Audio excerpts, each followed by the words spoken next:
Okay, so have you ever noticed this? A headline screams, market crash, and you just have to click, right? You read every single word. Mm-hmm. But then something like stock market rose 2%.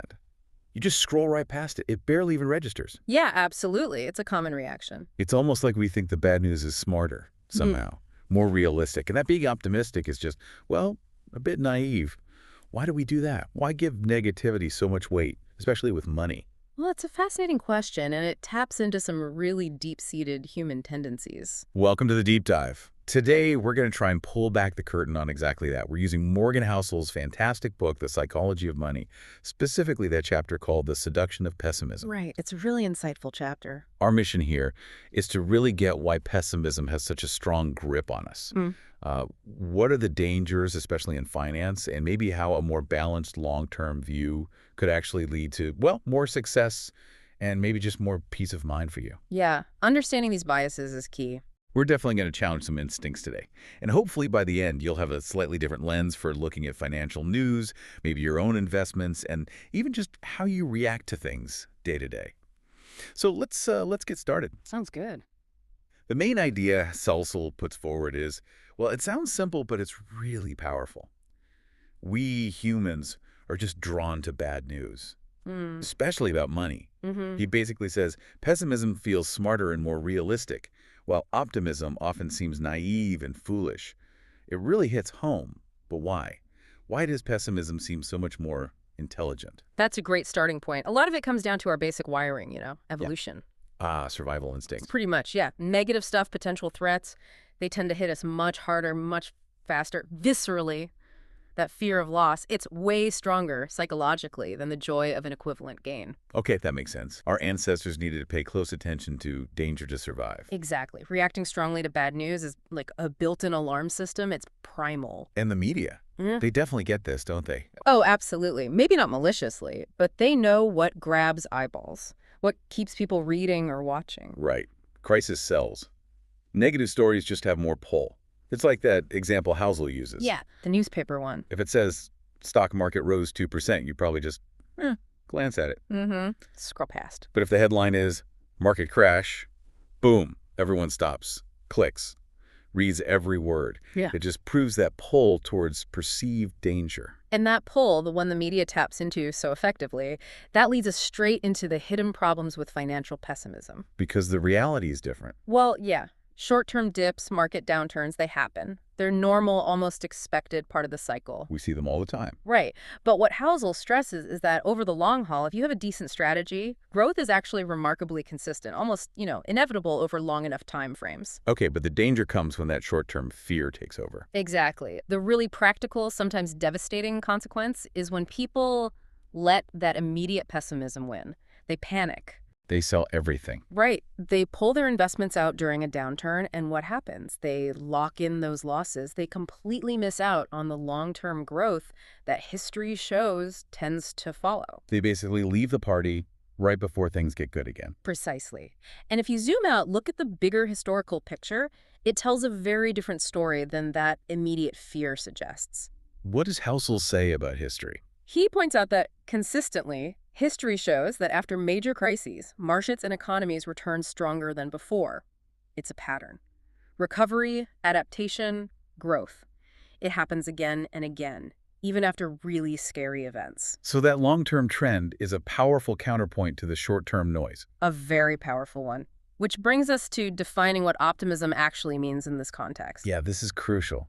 Because Housel isn't talking about some kind of blind faith, is he? Like just sticking your head in the sand and saying, everything will be fine. No, not at all. It's not a naive Pollyanna kind of view. That's a really important distinction he makes. So what is this true optimism then? What does it look like for an investor? He defines it more like an understanding. The understanding that in the long term, things will get better, but there will be difficult periods in between. Okay, so acknowledging the bumps in the road. Exactly. It's not denying that crises happen or that things get tough.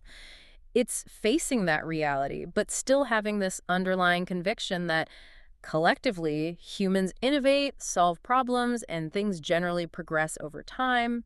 It's informed, resilient. Right. Informed resilience. I like that. And this mindset, this sort of quiet confidence that shapes the right kind of investor he describes.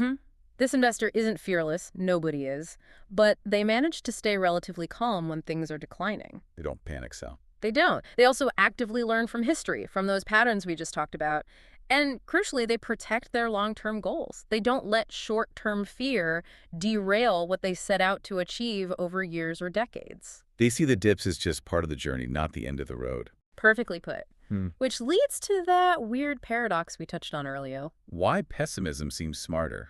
Yeah. Why does it appear more intelligent, more serious? People just tend to listen more closely, give more weight to someone warning about danger, predicting doom. Definitely. While the person talking about positive outcomes or long-term progress often gets dismissed. They're seen as living in dreams. Right. Unrealistic. The doomsayer gets a kind of instant, maybe unearned intellectual respect. It's so true. You see it constantly. Predicting a collapse makes you sound like a savvy contrarian. Pointing out steady long-term growth is just boring, apparently. But here's the kicker, the financial irony. Right. In finance, acting on that smart-seeming pessimism can be incredibly counterproductive. Because you missed the upside. Exactly. It leads directly to those missed opportunities. You might feel clever for sidestepping a downturn you predicted. Yeah, feeling smug for a bit. But then you completely miss the recovery, which is often strong and where the real long-term wealth is built. So you end up being right about the bad news, maybe, but actually poorer because of it. Wow. Okay. So wrapping this up, thinking about what this means for you, the listener, the big takeaway from Housel, from this whole discussion, seems to be about balance, right? Exactly. True success, whether in investing or just life, really depends on mastering this delicate balance. Between fear and hope. Fear is important. It has a purpose. It makes us cautious, stops us from being reckless. It's like a necessary break. Keeps us from driving off cliffs. Right. But hope is just as vital, maybe even more so. It's the engine. It's what pushes us to move forward, to build things, to invest in the future, even when things look bleak. It fuels progress. And that's where Housel says the real win is. True victory belongs to those who stay in the game even during a crisis. Yeah. It's about endurance, sticking with it, trusting that long-term arc of progress and ingenuity. Okay, so let's recap this deep dive. Pessimism. It grabs the headlines. It dominates our immediate attention, especially with money stuff. It feels smart. Seductive, even. But an informed, resilient optimism, remembering the long game, the historical trends, that's what tends to win out over time. Success, especially financial success, seems to boil down to skillfully balancing that necessary caution, that fear, with a steady, fact-based hope for the future. Well said. It's not easy, but it's crucial. So here's something to think about, a question for you to maybe mull over after this. We know history generally points towards long-term growth, right? And we've just talked all about how seductive pessimism can be. So what do you think is the biggest mental hurdle you face in keeping that genuinely long-term optimistic view, especially when you're hit with scary news right now or facing your own personal setbacks? Yeah, how can you consciously work on finding that balance, that sweet spot between being cautious enough but still having that forward momentum in your own life, your own decisions? Some food for thought there. We really encourage you to reflect on these ideas, see how they fit with your own perspective and maybe your financial choices. Until next time, keep exploring. Welcome back to the Deep Dive. Today, we're getting into something really core to, well, everything. The fact that the future is always full of surprises. It hits everything, doesn't it? Our daily lives, sure, but definitely our finances, our investments. And to help us explore this, we're digging into Morgan Housel's book, The Psychology of Money. Specifically, we're looking at Chapter 12. It's perfectly titled, Surprise. So our mission, really, is to unpack why the future keeps dodging our predictions, and maybe more importantly, what kind of mindset actually works when you know things are going to be unpredictable. It's about being ready, you know? Absolutely. And it's a great place to start because, well, when we look back, history seems so neat and tidy, so clear. It often feels like past events, they were just bound to happen. Obvious, even. Oh, definitely. It's so easy to do that, isn't it? That hindsight thing. You look at, say, a crash or some big world event, and you think, yeah, of course, saw that coming. Yeah. But what does Housel say is really going on there in that hindsight trap? Well, Housel points out that as soon as something happens, our brains kind of scramble to make sense of it, to make it seem logical. It's the psychological quirk where we convince ourselves it was clear all along, or, I would have seen that. But the really crucial thing is, back then, when it was actually happening, people were flying blind. They had no idea.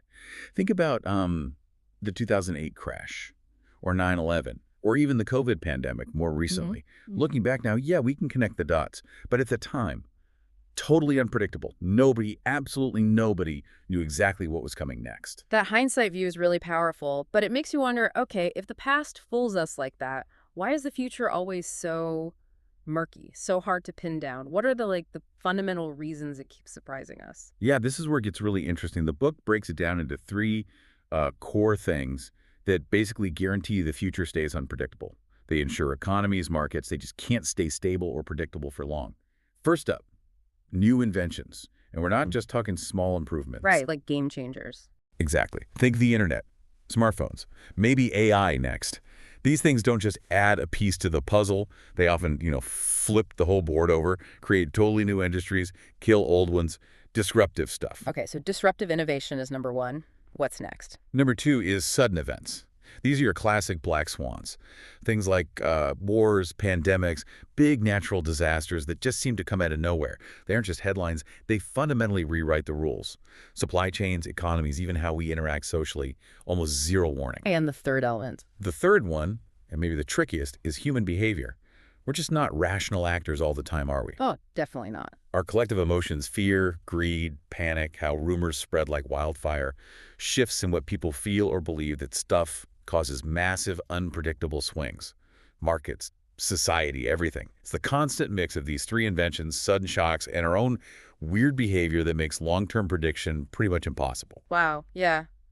That's quite a mix. It feels a bit overwhelming, this idea that so much is just unknowable. So if we take that inherent unpredictability and apply it to something like investing, where everyone seems obsessed with predicting the next big thing. Yeah. What does House warn us about? What's the danger there? Well, this leads straight into one of the biggest risks, particularly in investing. It's overconfidence. A really common mistake people make is thinking, okay, I've been through X, Y, Z, so I'm ready for whatever comes next. But the key thing Housel stresses is that past experience. It really only prepares you for similar stuff. Right. Not for something completely new. Exactly. The future, almost by definition, is going to throw new curveballs, unknown circumstances at you. Like the book uses this great example. If you've only ever invested during, say, a 10-year bull run where everything's going up, You feel like a genius. you do, but you're just not mentally or emotionally ready for a serious downturn, a recession, that past success. It actually makes you more vulnerable because it creates a blind spot. You're not ready for the surprise. That's quite sobering, actually. So, okay, if prediction is basically a losing game, what can we do? Does Housel point to a skill or maybe a quality that's more important than trying to guess the future? He does, and it's really compelling. He argues that the most crucial skill is flexibility. He really hammers the point. Don't be rigid. Don't be stubborn in your thinking or your strategy. If the world changes, if the market shifts under your feet, and it will crash in, then your strategy has to be able to change too. And this leads to maybe the core message of the chapter, which really resonates. Survival is greater than prediction. Survival prediction. I like that. Yeah, just staying in the game, being resilient, being able to adapt when things go sideways, that's far, far more valuable than trying to make perfect predictions. It's about building something robust, something that could take a hit and keep going, not something fragile that depends on knowing exactly what's next. That makes a lot of sense. Survival over prediction.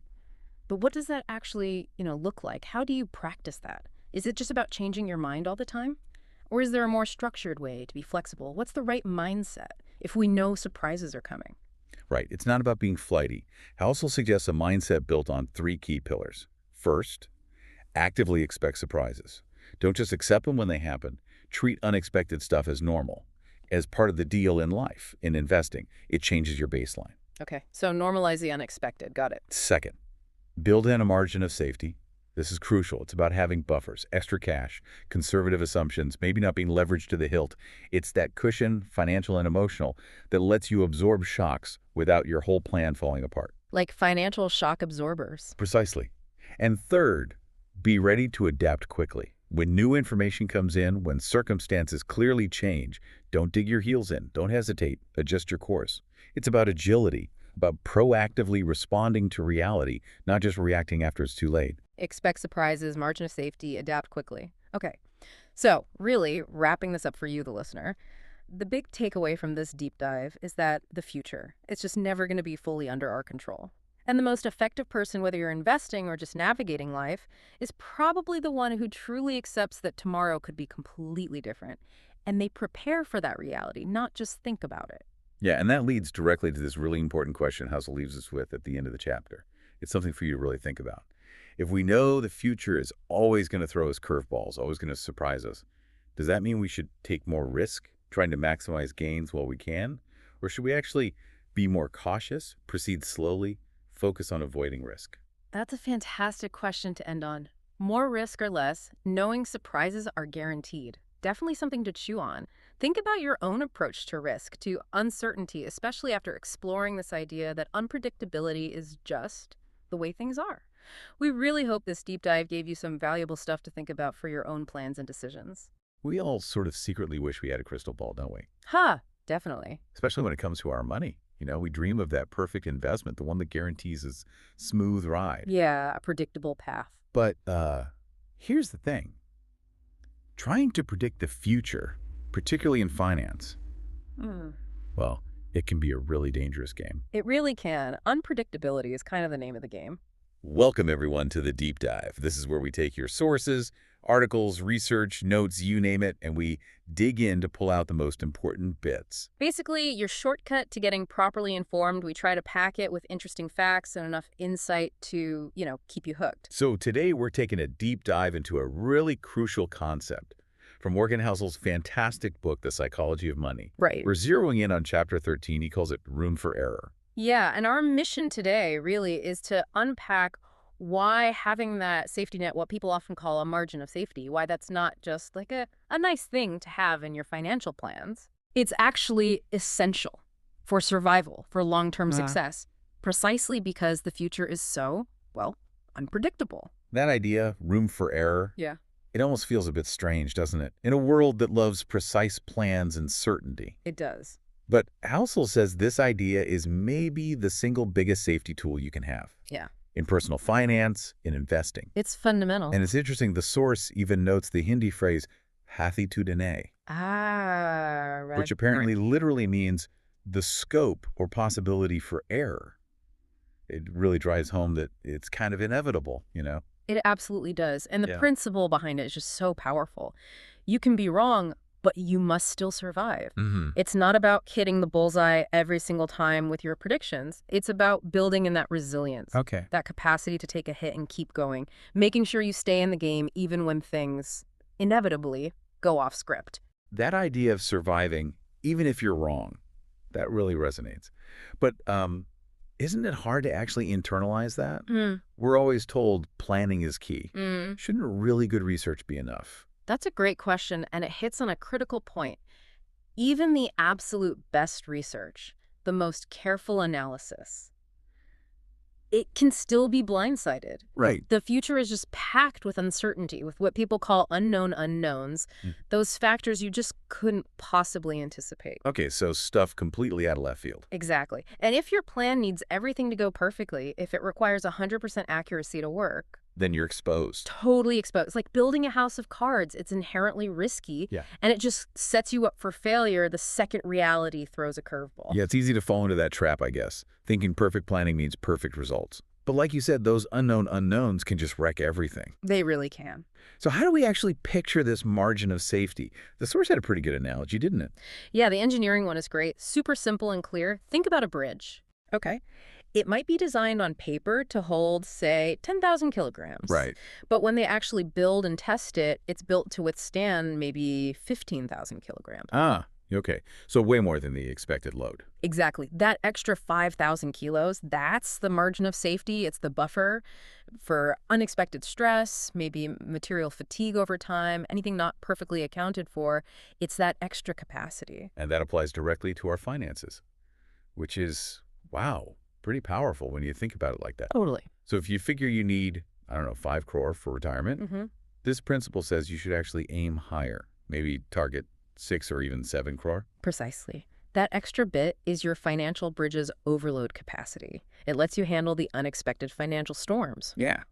And it's not just for these huge long-term goals either. We kind of do this intuitively in everyday life, don't we? How so? Well, an emergency fund, that's basically a margin of safety for sudden expenses, right? True. Yeah. Or having a backup plan if you're organizing an important event, Right. or, buying insurance. Yeah, insurance is a big one. All these things are ways we build in room for error automatically just to protect ourselves when plan A doesn't quite work out. Okay, so it's clear why we need this margin. But let's dig into what it really gives us. Like, Yeah. what are the tangible benefits? No, the benefits are huge. Are- First, the obvious one, protection against mistakes. Right. Because we all make them. Exactly. Yeah. No one's perfect. Human error is just part of the deal. This margin accounts for that. Makes sense. Second, and this is maybe just as important, mental peace. Ah, yeah. The stress factor. Totally. It helps eliminate that constant nagging fear that things might go wrong because you've got a cushion. It's like walking a tightrope with a safety net versus without one. Big difference in stress levels. Definitely. And I guess it gives you flexibility, too, strategically. Absolutely. Strategic flexibility is key. Instead of being locked into a plan that's clearly failing when times get tough. You can adjust. You can adapt. You can pivot your strategy during those difficult periods. It stops you from being forced into making really desperate, bad decisions. Okay, that makes a lot of sense. Exactly. But there's a big pitfall here. Something Morgan Housel points out that stops people from actually doing this. And that is? Overconfidence. Ah, yes. The classic. Believing you're smarter than the market, maybe. Pretty much. Believing you can time the market perfectly. Right. Or thinking, I've done so much research, I can't be wrong. Yeah, that kind of thinking. It's almost like a financial arrogance, isn't it? Believing you've got control over something that's fundamentally uncontrollable. It really is. And Housel gives us that crucial reality check. Real-world results often stray, sometimes wildly, from even the best laid plans. Yeah. The world's just too complex, too many moving parts for anyone to predict everything. We think we're playing chess. But it's more chaotic. Yeah, sometimes it feels more like Calvin ball, the rules keep changing. Okay, so given that reality, that chaos, what can we actually do? What are the practical steps? How do we build this room for error on purpose? Well, there are a few key things. First, and this might be the most powerful lever for many people, control your spending. Okay, focus on expenses. Yes. The source really highlights this. Managing what goes out often gives you more financial margin, more safety than just trying to earn more. Interesting. So a lower cost of living is itself a buffer. Exactly. It inherently builds more room because your survival number is lower. Second, boost your savings rate. Straightforward enough. It is. A higher savings rate just directly means more financial security, a bigger buffer. It's simple math, really. More savings equals more options when things get bumpy. And it's not just how much you save, Yeah. but where you put it, right? Diversification. Oh, absolutely crucial. Diversifying investments. This isn't just some textbook advice about reducing risk in theory. It's practical survival. It's building survival capacity. If one type of investment, one basket, totally tanks. You haven't lost everything? Exactly. You haven't lost the whole game. It's a strategic move to make sure you can endure those unexpected market shocks, which, perfectly captures Housel's core message. Right. And then there's the really tangible step, the emergency fund. Yes. Absolutely fundamental. A practical thing for everyone, no matter how much you know about investing. How much do you typically recommend? Usually saving about 6 to 12 months worth of essential living expenses, Okay. kept somewhere safe and easy to access. It's your immediate room for error for life's curveballs, losing a job, a big medical bill, car trouble, whatever. Takes away a lot of that day-to-day financial anxiety, I bet. It really, really does. So this all leads us to what Housel calls the ultimate investing game. It's not about winning big. It's about survival. That's the core philosophy, yes. Yeah. And there's that fantastic quote summarizing it. Investing is not about predicting, but about enduring. Yeah. And the source notes the Hindi again.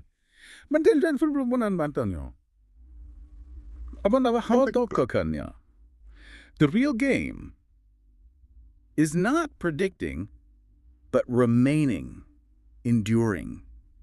It's such a powerful way to frame it. It really shifts the focus. It does. It drives home this idea that the investor who simply stays in the game the longest, they're the ones who ultimately win. So longevity beats genius predictions. Pretty much. Staying in the arena, enduring the ups and downs, triumphs over those risky short-term bets, based on predictions that are often wrong anyway. And room for error is the tool that lets you endure. It's the key weapon. It's what allows you to keep playing, to ride out the storms no matter what surprises the market or life throws your way. Wow. Okay, that really brings it all together. So that wraps up our deep dive for today. We've really seen how vital it is to build this room for error into, well, everything financial. Yeah, it's not just a nice to have. It feels more like a fundamental principle for resilience, for actually achieving long-term success. Definitely. But before we finish, I want to leave you, the listener, with a question. It's straight from Housel's chapter, something to really chew on. Okay. If room for error is so important, why do so many people put all their savings in really high-risk places?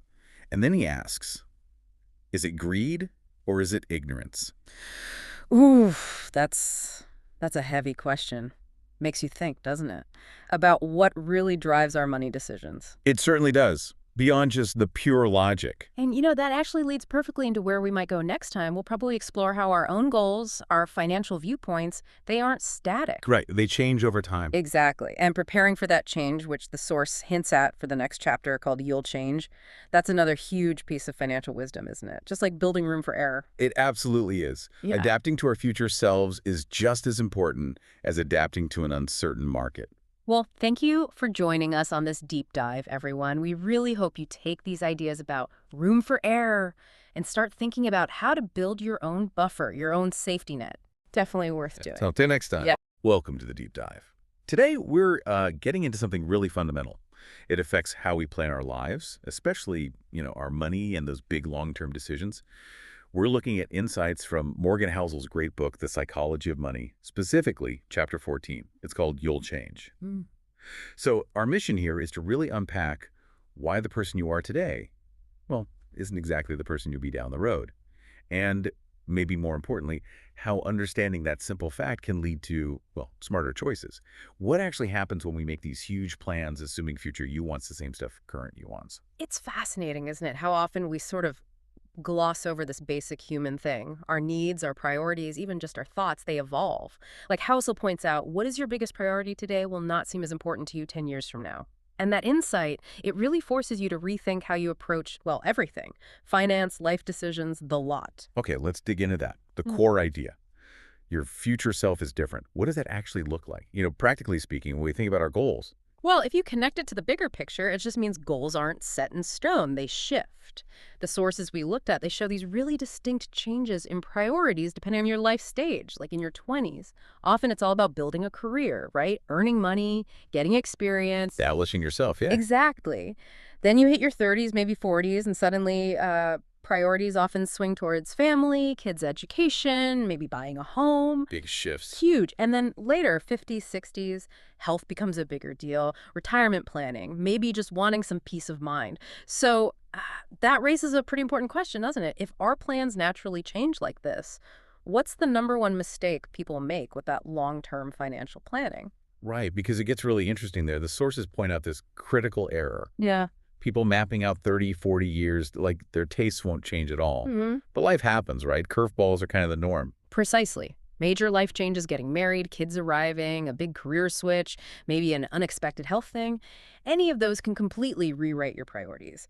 And if your plan is super rigid, those shifts become incredibly tough to handle. So what does this actually mean for someone listening right now, maybe trying to figure out their future? How do we build plans that can, roll with the punches, adapt to the inevitable? Flexibility, that's the key word, really. The source material hammers this home. Build flexibility into your financial plans, your life plans. Make decisions that are relatively easy to change, if possible. Don't back yourself into a corner.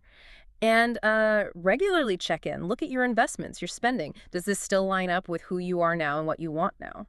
It sounds like the opposite of getting locked in. Could you give us maybe an example or two of what that danger of being locked in looks like? Sure. Yeah, locked in just means you've made commitments that really narrow your future options significantly. So a classic example might be buying a really expensive house very early on. It eats up so much income. Right, limits your options later. Exactly. Limits financial freedom, makes it hard to, say, take a lower paying job you'd love or move easily.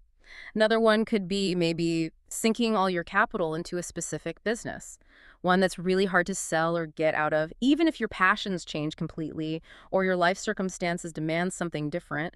These decisions can leave you feeling trapped when, future you want something else entirely. This gets to a really powerful idea from the source material, I think. The importance of just accepting change. How do you actually do that, practically speaking? Yeah, it's more than just knowing it intellectually, isn't it? It's about Yeah. giving yourself permission to adapt, Hmm. allowing yourself to actually say, okay, I've changed my mind, without beating yourself up over past choices. Letting go of that sunk cost fallacy, maybe? That's part of it, definitely. And crucially, it means building in what Housel calls a margin of safety.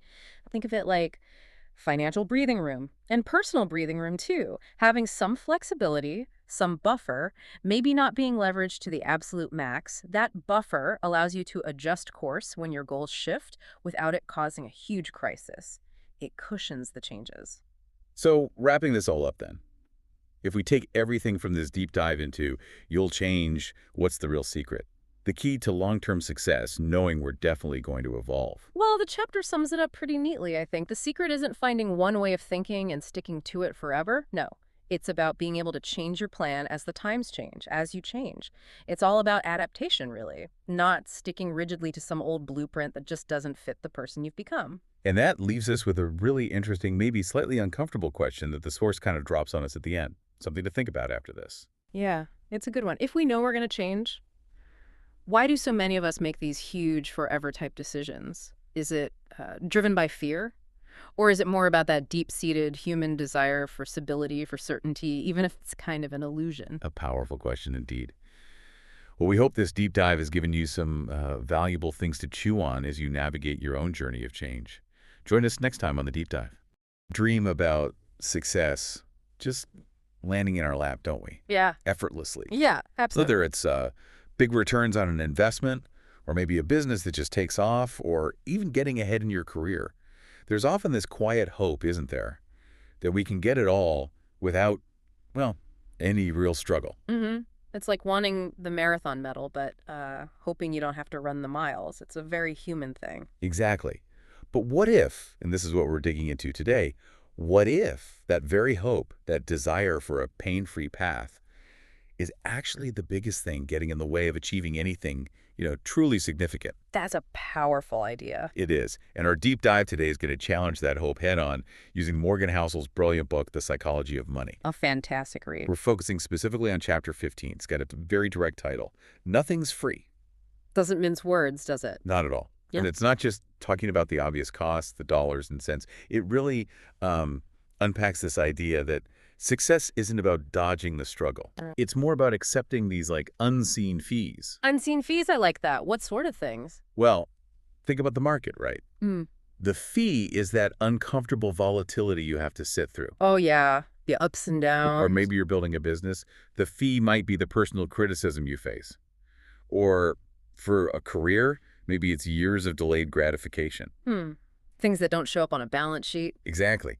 Housel really shines a light on how this cost, this price we pay, often isn't measured in money at all. And what I find really counterintuitive or maybe just insightful about Housel's angle here is how he frames that price. Well, It's not just a straightforward exchange like paying for a coffee. It's often a psychological toll, okay. Like what?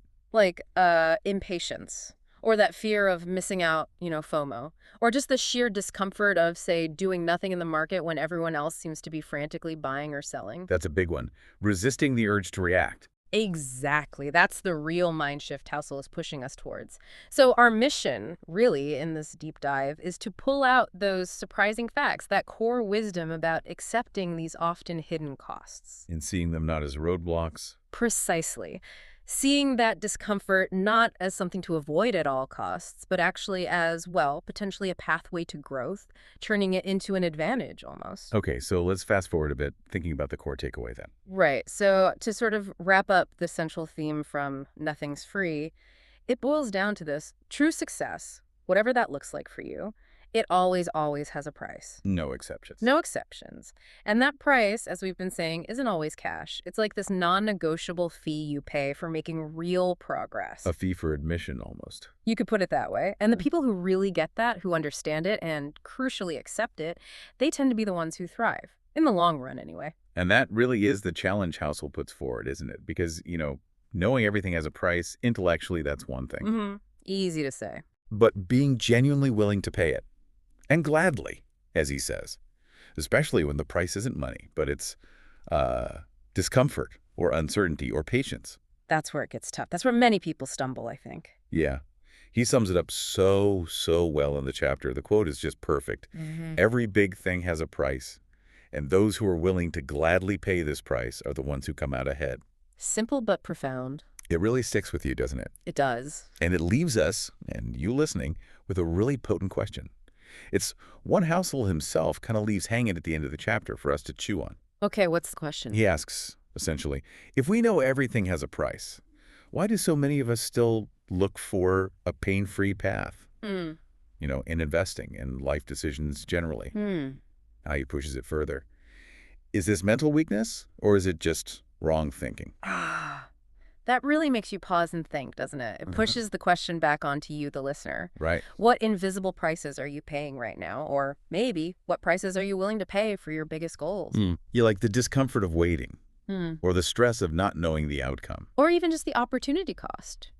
Choosing path A means you can't choose path B. That's a price too. Definitely. Thinking about that question, really considering it for your own life, your own pursuits, well, it could really change how you look at things. It absolutely could. Well, thank you for joining us on this exploration of the true cost of success. Our pleasure. We really hope you'll take a moment, maybe after this, to reflect on those often invisible prices, the ones you might actually be willing to pay for your own biggest goals. Ever made a money decision and then almost straight away started second-guessing yourself, like wondering if it was the right move because, well, maybe it doesn't look like what others are doing. Or what we think they're doing, right? That perception gap. Exactly. It's this feeling that kind of sneaks in, doesn't it? And that's pretty much what we're digging into today. Welcome to the Deep Dive. Today we're taking a really close look at Chapter 16 from Morgan Housel's fantastic book, The Psychology of Money. The chapter's called You and Me. Very fitting title. It is. And our mission here is to unpack how often our financial choices are really driven by these sort of invisible comparisons we make, instead of just focusing on our own stuff, our goals, our situation. Yeah, losing sight of our own path. Right. So what does that actually mean for your financial journey? That's what we want to explore. And Housel kicks it off with this really powerful core idea. He says, what's right for you might look foolish to someone else, and what's right for them might be wrong for you. Oof. Yeah. It hits hard. It really does. Yeah. Because it's not just, different choices. It's like we're all looking at money through completely different glasses, shaped by everything, our past, what we're scared of, everything. So our financial reality isn't really objective at all. Not really, no. That's the key insight. That idea of different glasses, different lenses, that really lands. It just highlights how everyone's coming from such a different place, Totally. Different life stories, different bank accounts, different worries about the future. These aren't small differences. They create fundamentally different starting lines. Right. So you could have like two people looking at the exact same stock market data, same chart, same news, and they could make completely opposite decisions because their backgrounds are just miles apart. Maybe one person lived through a really bad downturn or their family struggled. So they see the stock market and just think risk. Big risk. And for them, maybe a simple savings account isn't just an option. It feels like the only sensible thing to do. Safest choice. Yeah. While someone else, maybe they have a bigger cushion or they're younger or just wired differently. Sees opportunity. Sees massive opportunity in the exact same data. And they decide to invest heavily. Same information, totally different viewpoint, totally different right decision for them. Which perfectly sets up this next idea, because if we're all working off these unique blueprints, it's so tempting to peek over the fence, isn't it? To see what the neighbors are doing. Ah, yes. And that's where Housel says we fall into the comparison trap. It's insidious. It really is.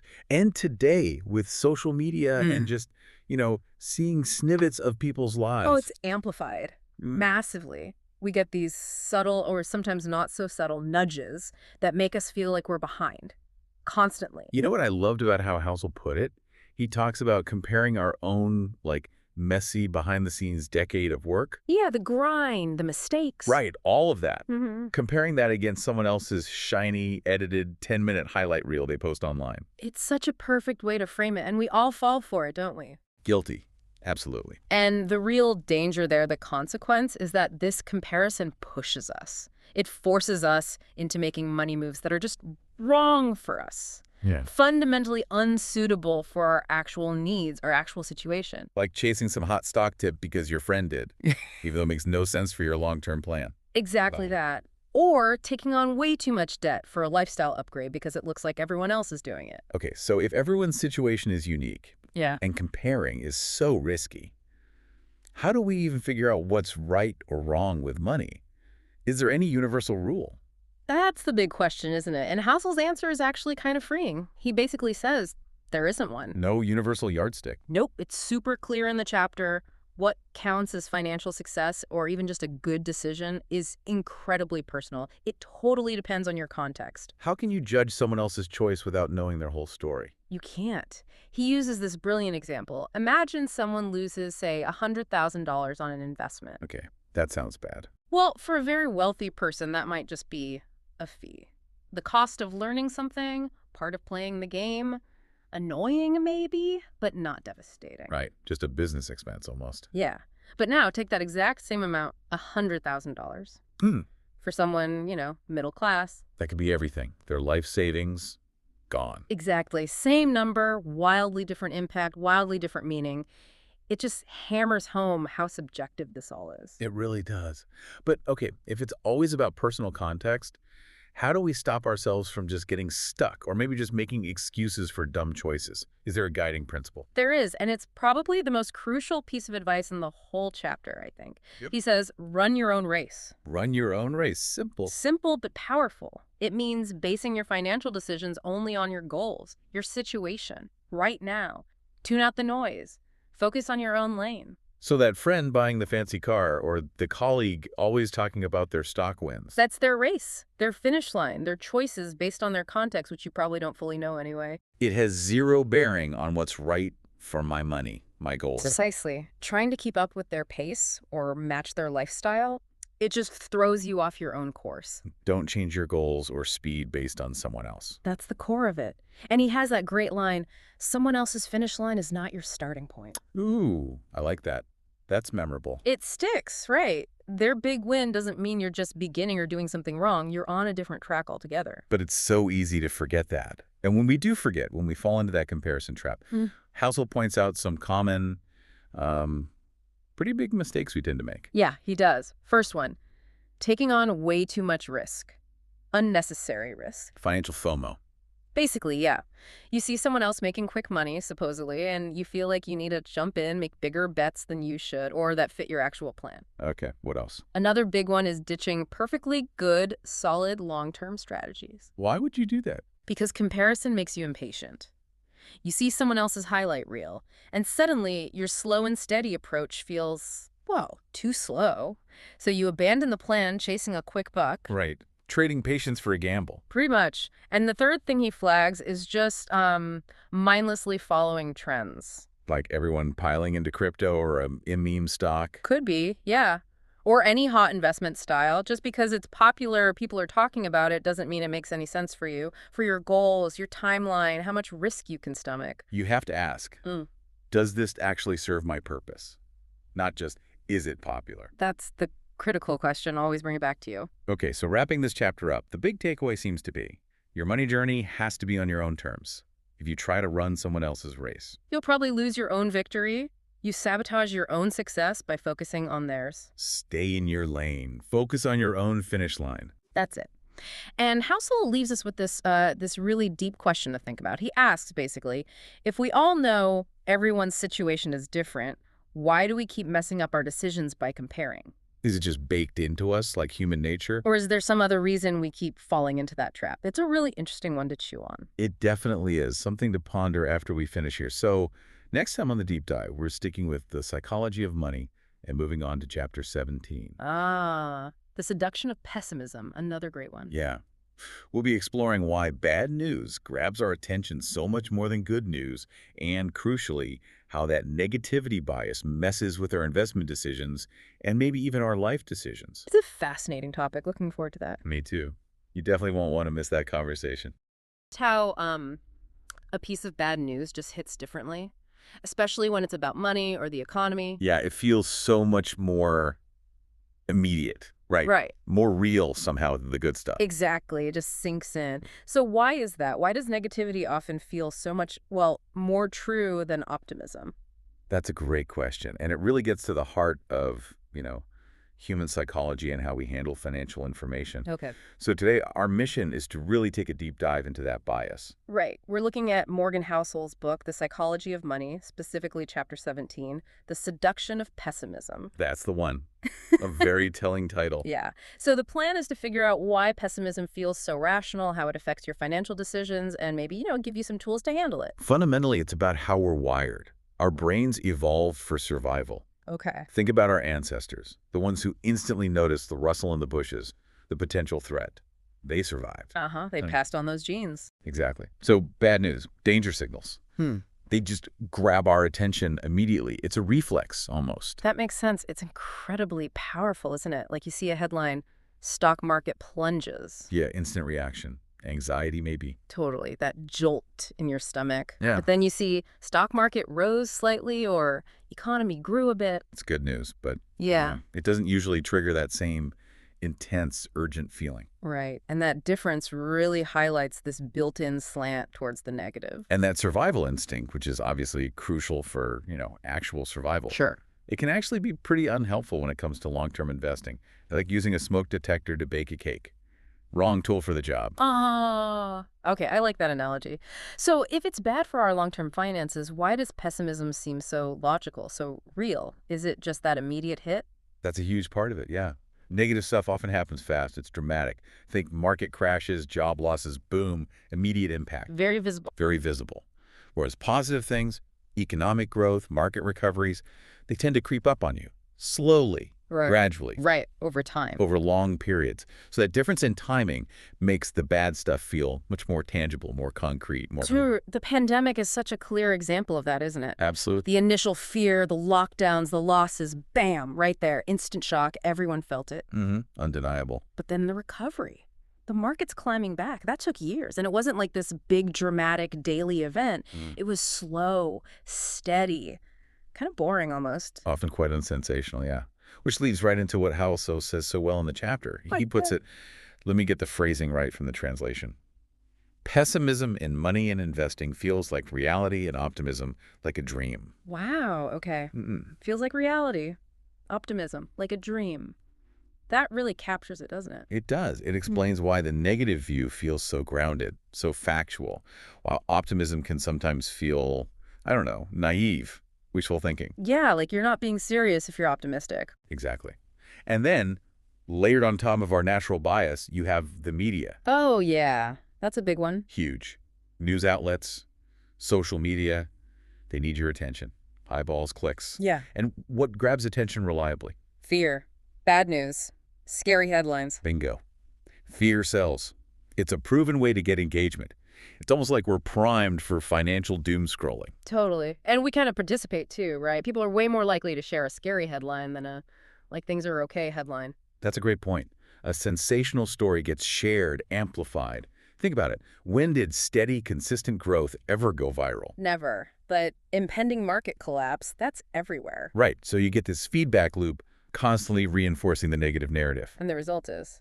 Well, that negativity can start to feel like the only reality, doesn't it? It just dominates your thinking. It absolutely can. If that's mostly what you hear and see, it shapes your perception. And that's where the real danger lies for investing decisions, I suppose, when that negativity takes over. Precisely. This bias, cranked up by the media noise, leads people to panic, to sell everything during a downturn. That gut reaction, get out now. Understandable, but often costly. Yeah. Because that fear makes you miss opportunities. The very times when things are potentially cheaper when there might be value. Are the times you're most terrified to buy anything. It's a tough cycle. And the long-term cost of that fear, it's significant. Yeah, staying out of the market because you're scared. That really hurts your growth over time, doesn't it? Definitely. You miss out on those recoveries, the slow, maybe boring, but really powerful compounding growth that happens afterwards. Okay, so we understand the problem. Our brains, the media, it's a powerful combination pushing us towards pessimism. What's the solution then? How do we fight back? Well, it's not about pretending bad things don't happen or ignoring pessimism completely. That's not realistic. Right. It's more about acknowledging the fear, understanding where it comes from, but not letting it be the only thing driving your decisions. It's about balance. So how do you achieve that balance? One really powerful way is to look at the actual data. Look at history. Step back from the daily noise. Exactly. Step back. Look at the long-term trends. Economies, markets. Despite all the crises, all the panics, all the pessimistic headlines, they tend to grow over the long run. That historical perspective is key. It's a great antidote to the immediate emotional punch of bad news. And then it really comes down to patience and having a long-term vision. Easier said than done sometimes, but crucial. Absolutely. Yeah. You need that strategic view to counteract the sort of immediate gratification you get from reacting to fear. Understanding that daily headlines are mostly noise compared to the long-term signal. Which brings us back to Housel's main point in the chapter, right? He summarizes it so well. What was the quote again? Yes. He says, the attraction of pessimism is very strong, but if you make decisions based only on fear, you will lose real opportunities for progress. Lose real opportunities for progress. That's the core takeaway, isn't it? I think so, yeah. It's a challenge, really. Recognize that strong pull towards negativity, but consciously choose to act based on a bigger picture, on long-term realities. So wrapping this up, it feels like the key conflict is our brain's old wiring built for immediate threats clashing with the modern world of finance, which rewards long-term thinking. That's a great way to put it. And it just highlights how important critical thinking is when we're bombarded with all this financial information, especially the negative stuff. And Housel leaves us with a really interesting question to chew on, doesn't he? He does. It's quite profound, actually. He asks, if fear forces us to make wrong decisions, is there a way that we can feel fear and still take the right steps? Feel the fear, but act correctly anyway. That's the real challenge. Not eliminating fear, but managing it. Precisely. Yeah. Learning to act deliberately despite the fear. A perfect place to pause, actually. And it sets up our next deep dive quite nicely. Indeed. We're going to explore something related next time. When you'll believe anything. It looks at why we sometimes latch onto financial beliefs that aren't really connected to reality. Sounds fascinating. Looking forward to it. We'll see you then for more insights. Today, we're zeroing in on a topic that influences every single financial decision we make, often without us even realizing it. It's all about the intricate dance between our minds and our money. We're going to explore why people sometimes make choices that, well, on the surface, can look completely irrational. And our guide for this deep dive is Chapter 18 of Morgan Housel's really widely discussed book, The Psychology of Money. Specifically, we're looking at the chapter called When You'll Believe Anything. Exactly. And our mission here really is to unpack how our beliefs about money, which are often, maybe surprisingly, detached from reality, can kind of steer us down the wrong path. But maybe more importantly, we'll look at what Housel suggests we can actually do about it, how to avoid these common traps. He puts it so well in the chapter, something like, what we believe is often a mix of our desires and fears, not solid truth, which is quite a statement. It really is. Okay, so let's unpack this first idea. Housel starts by pointing out something pretty fundamental about our brains. They are like master storytellers. Yeah. You give us just a few bits of information, and our minds just instinctively weave them into a full story, right? Filling in all the blanks. Yeah, absolutely. And while that human tendency, creating narratives is great for making sense of the world generally, it becomes a distinct hazard financially. Housel's insight here is that when it comes to money, we often complete those stories not with hard data, but with our imagination, our hopes, our fears. And the really dangerous part, these stories we create for ourselves become the facts we operate on, even if they're basically fiction. Huh. So our brains are just kind of making stuff up to fill in the gaps. Yeah. How does that story making then get reinforced? I'm guessing this ties directly into what Housel calls confirmation bias. Precisely, yeah. Confirmation bias is, well, it's our brain's tendency to actively seek out information that confirms what we already think is true. And at the same time, we conveniently overlook or dismiss anything that contradicts it. Housel gives this classic example. Say you're convinced real estate is the absolute best investment. You'll subconsciously just zoom in on every news story about soaring property values, every success story you hear, and you'll completely filter out any data about market corrections or, people struggling with rentals. It's not just ignoring facts, it's like you're actively building a reality that fits your belief, which is incredibly powerful in finance. Wow. That is a powerful trap. I think, we've probably all been guilty of that at some point, maybe without even realizing it. You see that one headline that just perfectly fits your idea, and boom, you latch onto it, forget the rest. But it's not just our internal biases, is it? Hauser really digs into those visceral forces like fear and greed. How do those emotions, which feel so natural, right? Yeah. How do they actually become drivers of our beliefs about money, not just our actions? Oh, they absolutely warp our perception of reality. Housel lays out the two extremes really clearly. When the market's tanking, fear just screams, "It's all over! Sell everything!" Mhm. You become utterly convinced the sky is falling, which, well, that leads to panic selling, often at the absolute worst time. And conversely, when things are booming, greed whispers, "Oh, this is going to last forever."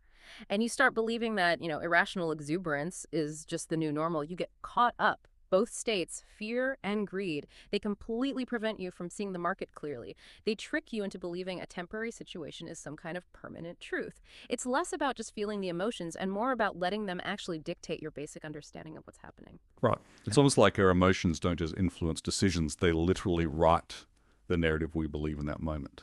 That's a tough treat to swallow, isn't it? Especially when you're right in the middle of it. And it's not just these internal stories we're creating. We also have this tendency, don't we, to kind of outsource our thinking, to blindly trust predictions from financial experts. Housel has some pretty strong words about that, doesn't he? He does. He's very direct about it. Housel basically insists that no one, absolutely no one, it doesn't matter what their title is, their track record, their fancy algorithms, no one can accurately predict the future in finance, period. The market is just fundamentally too complex. It's too influenced by unpredictable human behavior, random events, black swans. What's fascinating, he points out, is that we crave certainty, especially about money. And these experts, well, they offer it, but it's often just an illusion. So it raises a really important question for you, the listener. When you hear some bold market prediction, are you just accepting it?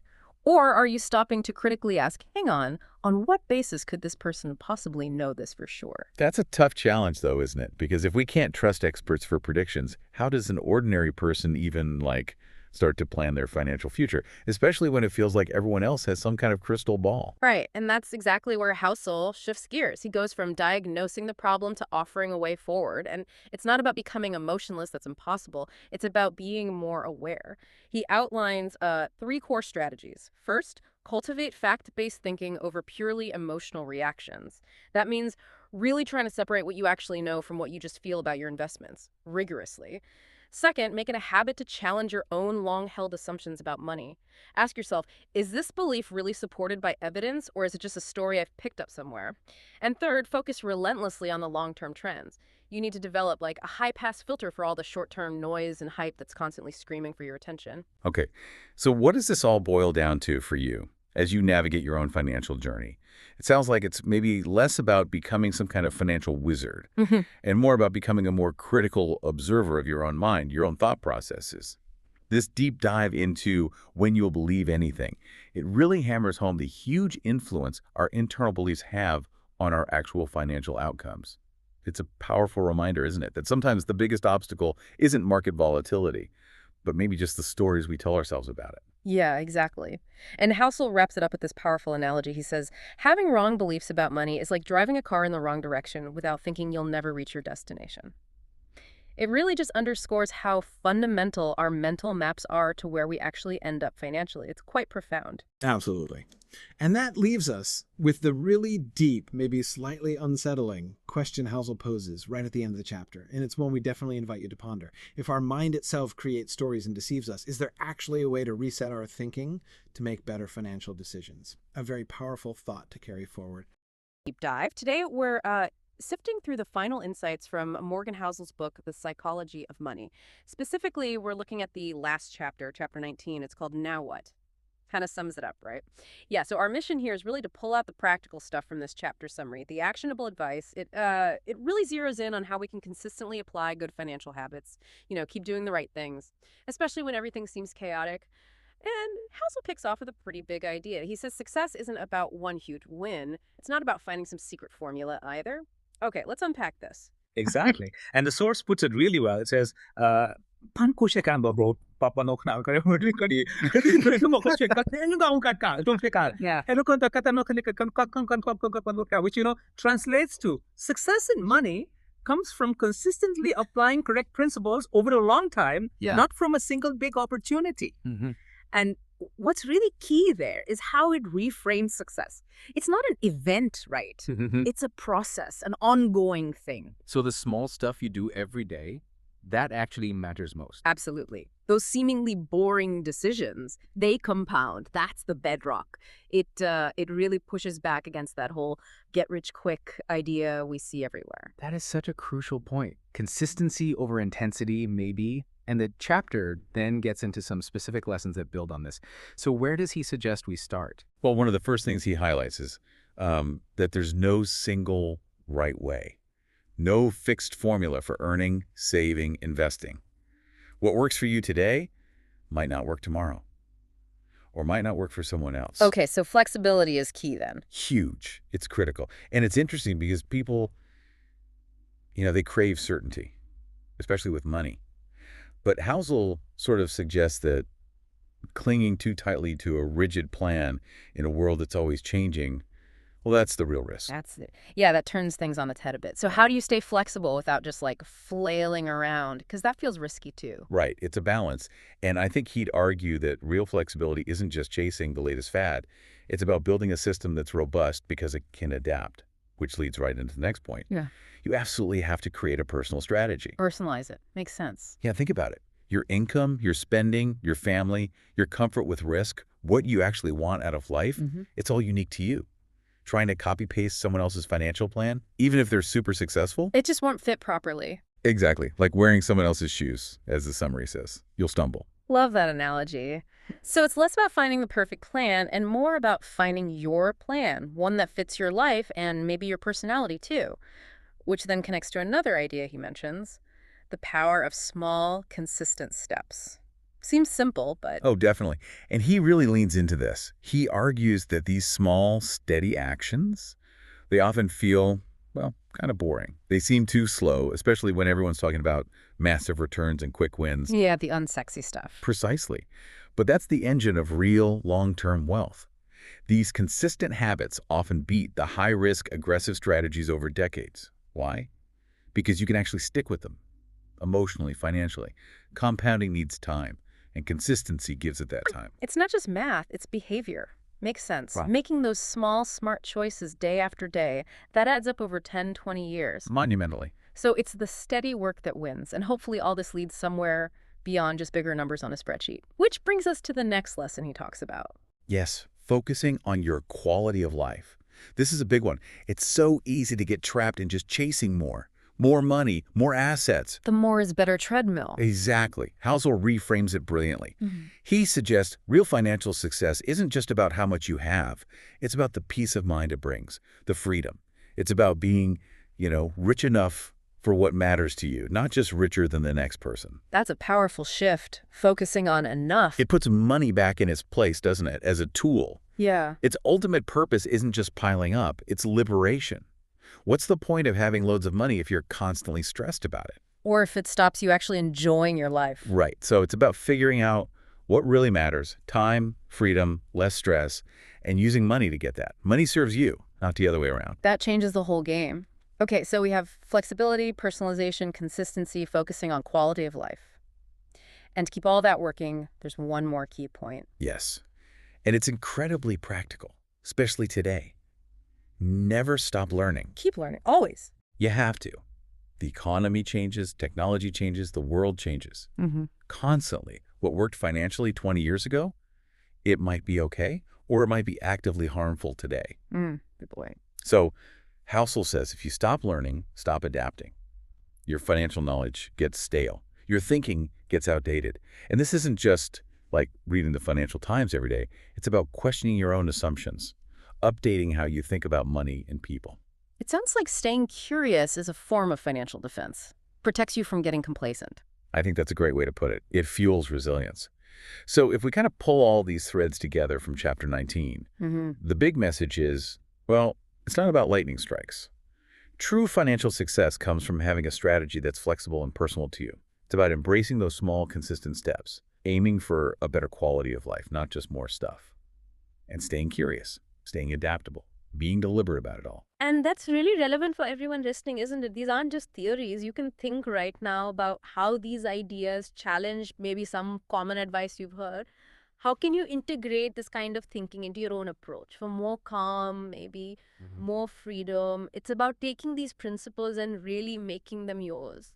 Absolutely. And Amina leaves us with a really profound question right at the end. That sort of sums up the whole challenge. She asks, "Shonde ne bekla sanglingi besente besinge bone eni chak me beksta ibir ke was so beske hote ke next अगर आपने जो आएगा हो जाके कुछ चेतन में जो कि या कुछ ऐसी हो कहेंगे उधर मतलब जाते तो पूछे के बाद किराए के फिर सर में लेके पूछे ये बोनस ये तो नहीं पहुंच सके फिर ये पूछते चेक के नो सॉली को चाकर सुली होता करेगा पे पता नहीं पूरा ताप लेके थे वो इसके अब सोरमास में इसके पास पेश की या बोलते पैक मिल यहाँ पे पैक फेस ते सलवास भी कोने पर अन इसके पीपो पर पसा नहीं इसके वक्त बाबा को सदा अब सारी का इतिहास हम हमारे ता पेक्सपेनेंस के वक्त फिलितीस या के आज के वक्त प्रेग्नेंट ये हैप्पीनेस या दिया एक्सेस के Picklicker, ik neem maar dat ik net kappen was, but ik kan hem in dat kapte. Ja, heb je een jaartje, like me al de herling, zet je niet zo wat kijk je like na kiam chante wakker chapela wat ik dik te sem van is stella dik dat je pek met het accept kun nooit kan check me at get like say. Ik laat me al kaba ke jack ja kapte. Akia kan kia pakia sia apka ipakia iska at kan stega an chakas kemel karakia stia kan chaka apia. Chakatias, Anyakesa Kalia, Kamsianatias, Anjansia, Casas, Hanjo Gurapia by HDS, Tonjete Noapia, Vesta says, Domani, Cabela, Chuzia, Belsas,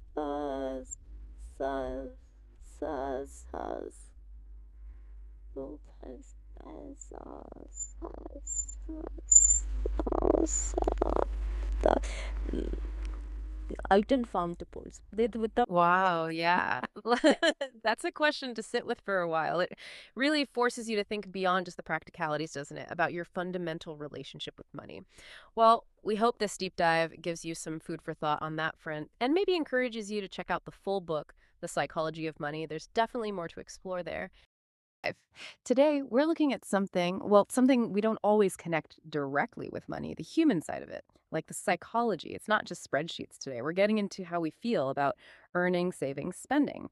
And our guide for this is Morgan Housel's brilliant book, The Psychology of Money. Specifically, we're tackling the final chapter, chapter 20. It's called Confessions, which sounds pretty personal, right? Yeah, and that's kind of the point. Yeah. Our mission here is to explore what real wealth might actually mean for you. Personally, beyond the bank balance. Housel gets really open in this chapter, shares his own experiences, some real truth. So let's dive in. Okay, so many of us, we're used to thinking money is just math, spreadsheets, returns, all that. But Housel kicks off this chapter saying, money's game is more about psychology and self-awareness than math. That's quite a statement. Why is that personal angle so vital? Well, it's fascinating because in Confessions, Housel basically drops the expert facade for a moment. Yeah. He talks about his own anxieties, his own greed, his moments of doubt, just like anyone else. And it makes it incredibly relatable. But the key thing he says is that his priority became finding a way to be happy with money. Not just like maximizing the number on the statement. It's about well-being over sheer accumulation. That's a big shift from how finance is often discussed. Happiness over maximum earnings. Yeah, that really stops you in your tracks, doesn't it? Yeah. Makes you wonder if we're all chasing the wrong metric sometimes. Yeah. And it connects to that classic trap, the difference between looking rich versus actually being rich. Housel even admits he fell into that himself, right? Yeah. Spending to impress. Oh, absolutely. Yeah. He's very open about that phase spending to signal something to others, but realizing it didn't actually deliver happiness. It was hollow. Oh. And his definition of being rich, it's really about something else entirely. Yeah. It's having enough money and enough time to live life on your own terms. It's that deep feeling of security. It's knowing, like truly knowing deep down, that if things went sideways tomorrow, you lost your job, the business struggles, your family would fundamentally be okay. That quiet confidence, that's the real wealth he's talking about. That quiet confidence. Exactly. And this is why he emphasizes saving so much. He sees saving not just as deferred spending, but as buying your independence, buying peace of mind. Sometimes he argues that security blanket from saving is more valuable day to day than chasing higher investment returns, especially early on. That framing of saving as buying peace, not just future stuff. That's powerful. So, okay, if true wealth is this internal thing, security, living on your terms, how do our specific life goals fit in? Early retirement, kids' college, a house. Yeah, everyone's goals are different, of course. And that's precisely the point Housel makes. The key is aligning your money with your genuine goals, the things that truly matter to you, which immediately brings up the problem he explores next. Why comparing ourselves to others messes things up so badly? Ugh, the comparison trap. Always lurking. Oh, it's lethal for financial well-being. Housel points out, quite rightly, that trying to keep up with someone else's curated life, they're spending. It just fuels greed and envy. It pulls you off your path. He really hammers home. Your money is for your life, your story, your dreams, not for mimicking someone else. Your financial journey is unique. There's no single right way because everyone's definition of a good life, of peace, is different. Okay, so comparison is out. Focus on your own story. Makes sense. But what does Housel actually suggest we do? After confessing his own journey, what are the practical takeaways to, build that better relationship with money? Right. He boils down his insights into 6 really actionable pieces of advice. These are sort of the core principles he lives by now. First, and maybe most fundamental, create a big gap between your earning and your spending. That margin isn't just numbers, it's breathing room. Psychological safety. Got it. That buffer. What's number 2? Tied right into that. Build that emergency fund. He suggests aiming for like 6 to 12 months of expenses. This isn't just practical, it's a huge source of calm. Then third, adopt a truly long-term perspective. Resist the shiny objects, the get-rich-quick stuff. Think decades, not days. Security first, then long-term view. Sounds simple, but discipline is key, I imagine. Definitely. Yeah. His 4th point addresses that directly. Define your goals. Spend only on what brings you genuine happiness and peace. That's your filter against comparison. Mm-hmm. Filter out the noise. Exactly. 5th, commit to always learning. Yeah. About money, investing, sure, but also about yourself. What makes you tick financially. It's an ongoing process. Learning about yourself. Interesting. And the last one. And finally, maybe the hardest but most important for mental peace. Stop comparing yourself to others. Just stop. Your journey is yours alone. Write your own story. Don't try to live someone else's. Wow. Those 6 points really bring it all together. It circles back to that core idea he keeps hitting. Money is just a tool. Precisely. And the book ends on that note. Used well. Aligned with your values, money buys freedom, security, time, happiness, but used poorly. Chasing status, comparing, living beyond your means, it just brings stress, anxiety, and ultimately regret. It's all about how you wield the tool. Intentionally. That's such a clear takeaway. Intentionality. So thinking about Housel's own confessions, here's something for you, our listener, to maybe reflect on. What's one belief you hold about money, maybe something society taught you or you picked up along the way that you might need to confess to yourself? What belief might need reevaluating so you can truly align your finances with your priorities and find that genuine financial peace Housel talks about? Something to think about.